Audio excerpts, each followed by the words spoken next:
సూర్యాపేట జిల్లా Huzur Nagar BRS party కార్యాలయంలో నియోజకవర్గ ఎన్నికల సమన్వయకర్త ఒంటెద్దు నరసింహారెడ్డి విలేకరుల సమావేశంలో పాల్గొన్నారు. ఈ సందర్భంగా ఒంటెద్దు నరసింహారెడ్డి మాట్లాడుతూ రేపు జరగనున్న ఎంపీ అభ్యర్థి కంచర్ల కృష్ణారెడ్డి రోడ్ షో కార్యక్రమాన్ని విజయవంతం చేయాలని కోరారు. ఈ కార్యక్రమానికి మాజీ మంత్రి సూర్యాపేట ఎమ్మెల్యే జగదీష్ రెడ్డి, ఎంపీ అభ్యర్థి కంచర్ల కృష్ణారెడ్డి పాల్గొంటున్నారు. అదేవిధంగా అన్ని మండలాల నుండి బీఆర్ఎస్ శ్రేణులు భారీ స్థాయిలో పాల్గొని రోడ్ షోని విజయవంతం చేయాలని పిలుపునిచ్చారు.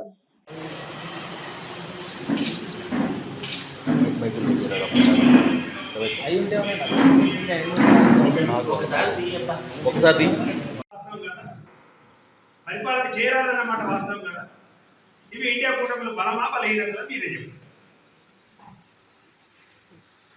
రాజ్యాంగం ఉందా? ప్రతి పార్టీ ఎన్నికల సంఘంలో రిజిస్టర్ అయిన పార్టీ ఒక కూటమిలో జాయిన్ కావాలంటే ఈ కూటమి ఉండకుండా పార్టీలు ఉండకూడదు. భారతదేశం ఇదేమో రాజకీయం, ఇదేం దబాయింపు అసలు. నువ్వు ఇల్లు ఉంటావా అల్ల ఉంటావా, ఇల్లు ఎందుకులేవు అల్లు ఎందుకులేవు అని అడగడానికి వీళ్ళు ఎవరండి? కేసీఆర్ గారు ఒక పార్టీ పెట్టుకున్నారు, 10 సంవత్సరాలు ఇక్కడ మెజార్టీ సీట్లు గెలిచినారు, 9 సీట్లు గెలిచినారు, అంతకుముందు 11 సీట్లు గెలిచినారు.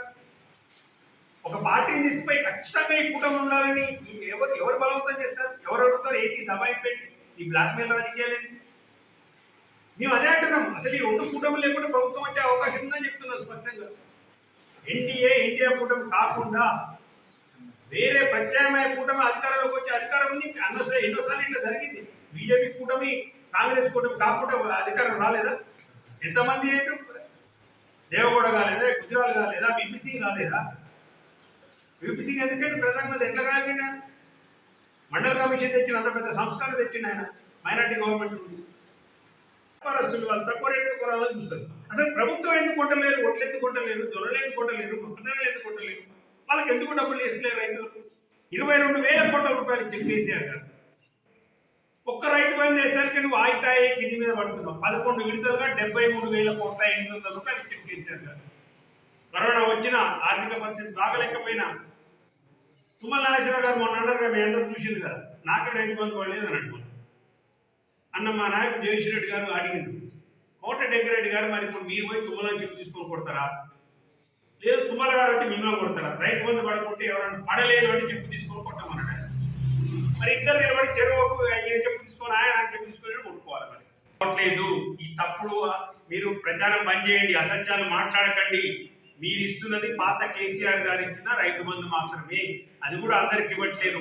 పెద్ద కుట్ర జరగబోతుంది. దాదాపు 1 కోటి ఎకరాలకు రైతు బంధు కట్ చేయాలని చూస్తున్నారు. రైతు భరోసా కింద అలావిగానే హామీలు ఇచ్చేయాలి. రుణమాఫీ 36,000 కోట్ల రూపాయలు ఎట్లా చేయాలి? 25 ఆగస్టు 15 అది కూడా స్పష్టత ఇస్తలేడు. సంవత్సరం చెప్తలేడు. మరి ఈయన అసలే మాటల మాయకారి. రేపు అదే వీడియో పెట్టి నేను 6 గంటలకు హుజూర్ నగర్ పట్టణంలో పెద్ద రోడ్ షో జరగబోతుంది. ఈ రోడ్ షోలో బీఆర్ఎస్ పార్టీ నల్లగొండ నియోజకవర్గ అభ్యర్థి కంచర్ల కృష్ణారెడ్డి గారు, అదేవిధంగా మాజీ మంత్రివర్యులు ప్రస్తుత సూర్యాపేట శాసనసభ్యులు కంచర్ల జగదీష్ రెడ్డి గారు పాల్గొనబోతున్నారు. హుజూర్ నగర్ పట్టణము, హుజూర్ నగర్ మండలానికి సంబంధించిన కార్యకర్తలు పెద్ద ఎత్తున రేపు ఈ రోడ్ షోలో పాల్గొని ఈ రోడ్ షోను విజయవంతం చేయవలసిందిగా విజ్ఞప్తి చేస్తున్నాను.